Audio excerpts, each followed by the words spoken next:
Beth Kaffenberger and Tina Farmer are here from the Boone County Library, and they're here to tell us some earth-shaking information.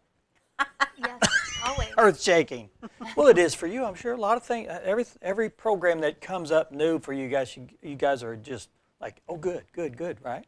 Really excited. I mean, yeah, Yeah. for the most part. I mean, we're really excited that, you know, people are still coming in, supporting us, coming to our programs. So, I mean, we've got to keep it interesting so that people want to keep coming. So, yeah. Something that the library can help with is in the genealogy department, which Tina is the guru of all things genealogy at the library, correct? Well, I've learned a lot in 10 years. We'll put that way. And I still know there's a lot more to learn. Right? But Tell us about it. when people come in the library, they look up. We're upstairs, the genealogy department is, and they'll see the sign genealogy. And, of course, we think, you know, family history. Well, it is, but there's some other great books that we have in the genealogy department. I kind of think of it not just family, but history, period. History of the Ozarks, history of Arkansas. And I just brought some books that are just kind of unusual that maybe the general public wouldn't even think about.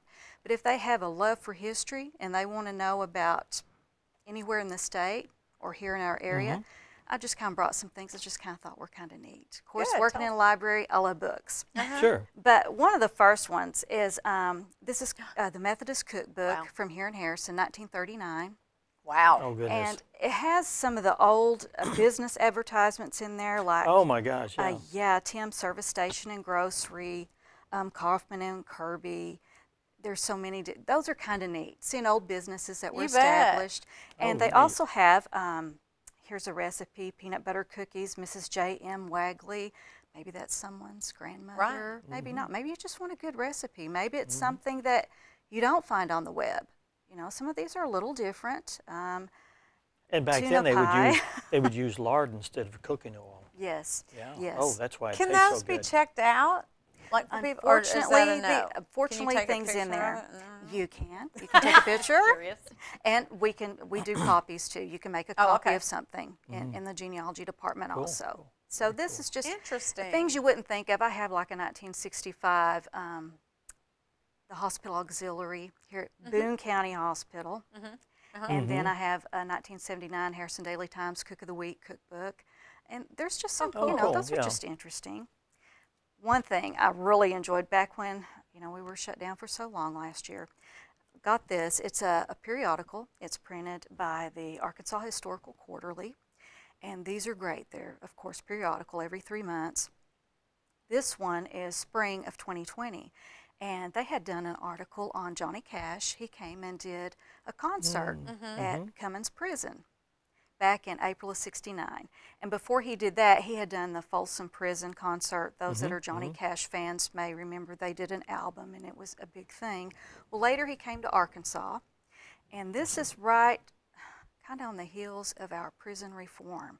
If anyone's interested in Arkansas history, our Governor Rockefeller was governor then, and they did our prison reform, and it was kind of on the cusp of that. Johnny Cash came, he and June, and did a concert. Cool. Cool. He even donated $10,000 to Cummins and Tucker prison facilities for chapels.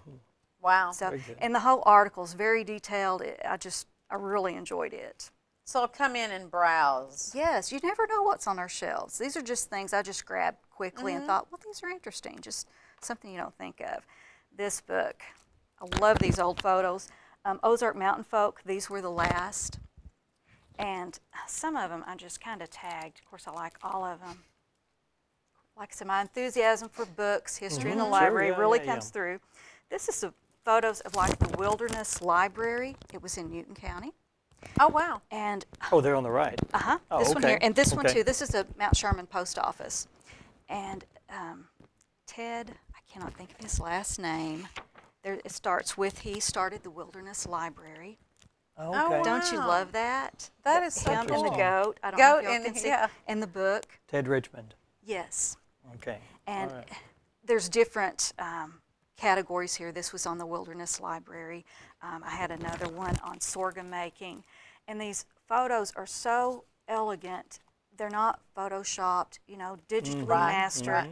this is the real deal. Right. This is photography at its best. They even have one here on sorghum making. And I love how it captures the Ozark image. Oh, yeah. The man. Another one, some people may have heard of this. I know growing up, I had heard of angel crown or angel wreath. I don't know if y'all have heard of those. Okay. This has a photo in it. And this is from a pillow of a deceased person on their deathbed. And of course, they slept with feather pillows. Right. And supposedly, it was kind of like a passport to heaven, so to speak. The saintly sinner or saintly person dying, that the feathers in the pillow would kind of form just a crown, a circle. And there's a museum. I failed to Google it quickly so I could tell you, but if you go online, there's a museum that does have some of these. And just so that was within their pillow. Within their pillow, and the family would be careful and cut it out and hang on to it. So it'd be just like that, like it would form on its own from just the use of the feathers in there. Wow, Yep. That's bizarre. So I found that very interesting. And my mother even told me her grandfather had one on his pillow when he had passed, and that was like in 1959. So people would, after a death, they would search for those and say, "Oop, here it is." They would cut the pillow open and look for one of those. That's amazing. Or the feather mattress or whatever. I find stuff like that very interesting. I'm gonna go buy a feather pillow. Yes. I don't know if I will. What if they don't find one in my house? There you go. Oops. It would be interesting to just do an experiment. Yes. To see how those things form. That's bizarre. You better really tell bizarre. your wife. Make one real quick. But go ahead. We just have all kinds of different books that you just wouldn't think. What's your oldest book that you have and that's still that you can still check out? Do you know? Oh, to check out, nothing in my department. Okay. Okay. And we have some very old books that we keep in the vault. But they're not. They're for just to view and reference and to. They are like former Judge Roger Logan. Being the historian that he is. Those are books that when I first started working there, he told me, he said, you need to look in the vault. There are some very valuable books, great resources, and he would come in and use those to do his research and things with. But if anyone wanted to look at those, they would need to probably make an appointment with the director or me, and to where they could look at it. But yeah. Are you available like every day in the genealogy? I'm there Monday, Tuesday, and Wednesday, but they can call or email, schedule an appointment. And we can kind of work around that, especially people that are doing research or traveling out of state. I really encourage anyone to try to make an appointment to be sure I'm there. Okay, that's good. Yeah, but if you're, someone gets their car detailed or something like that, they'll come in to kill time or something. Sure, yeah. It's a good place to sit and look at books. Okay. That's neat. Yeah. What else? You look amazed. Every day is an amazement. There's a lot of really cool things in there. And, that's what when she was like, I had this idea. And I was like, yeah, you should tell people. Because I think a lot of people do think that, well, maybe you're not from this area and you don't want to study your family history. And so they were like, well, why should we even go in there? I'm like, because there's so much more, So you never know what you might find. It's kind of addicting, really. It is. When if you like start history. and you just, to go as far back as you can go. My lineage goes all the way back to England and to Ireland and those places. You just when you look at real entries in a census and you see what type of work they did and how many children they had, and it's fascinating. Makes you. This is my lineage. It's kind of weird. It's just a weird thing. Yeah. Yeah. So what's going on in your department? Well, just a few things for the library in general for September. Well, of course, we've got our normal programs. So after school for 6 to 12 on Thursday afternoons at 4. So today from 2 to 5, actually, if you stop by the children's department, we've got some card making supplies out there. So if people want to make a card, Grandparents' Day is Sunday. And so if they want to make something for someone special or something, we'll have the supplies there. Tuesdays at 4, we've got our programs for our young adults, so 12 to 18. This coming Tuesday, actually, though, we have some of the cast from Tuck Everlasting at the Lyric. They're going to be stopping by at 4 to like run a couple scenes, I think, for us, and then just they'll be around if we want to take pictures or talk to them or whatever. So we're kind of excited to have them come and share part of the play with us anyway.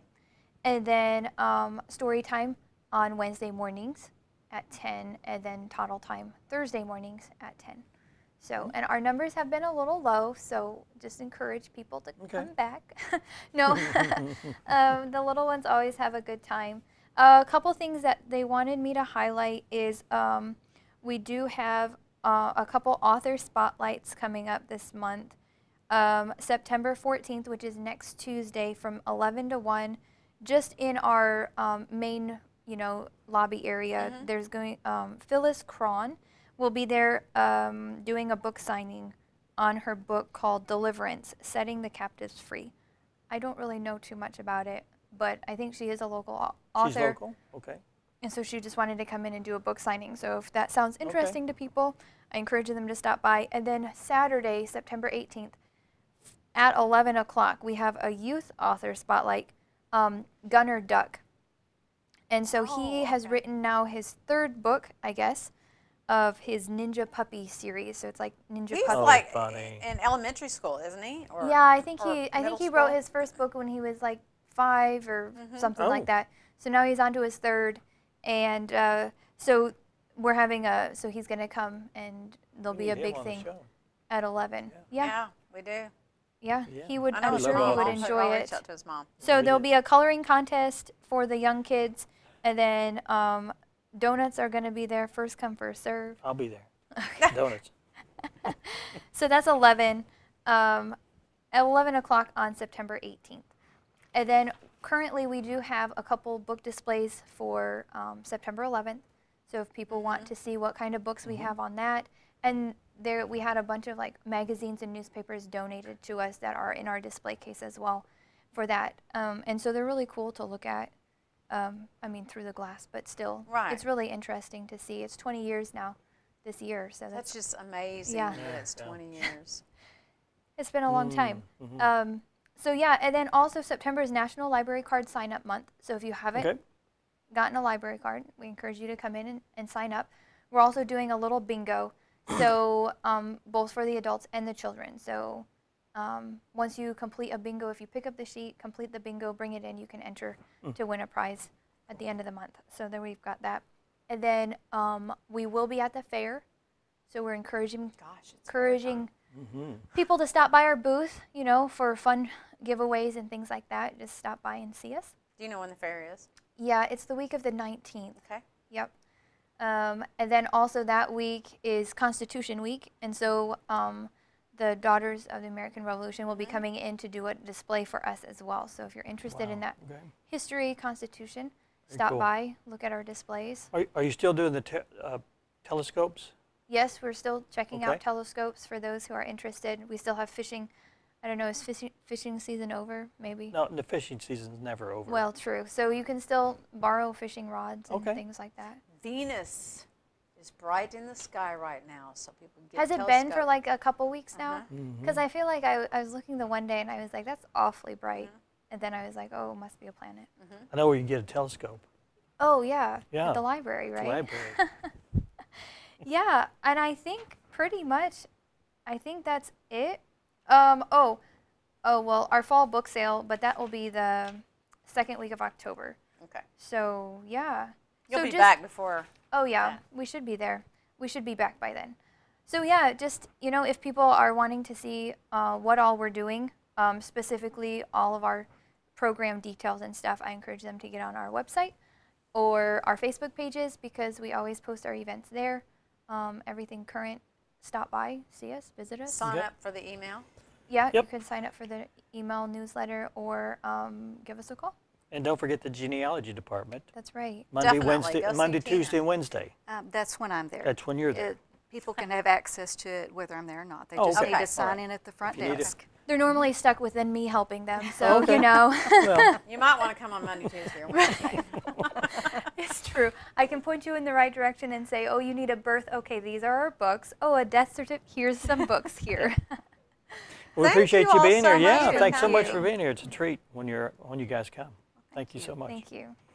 Okay, we are going to take a break, and Wanda Massengeld is here with Lucky, 4-month-old male hound mix. Oh, pretty dog. We'll be right back.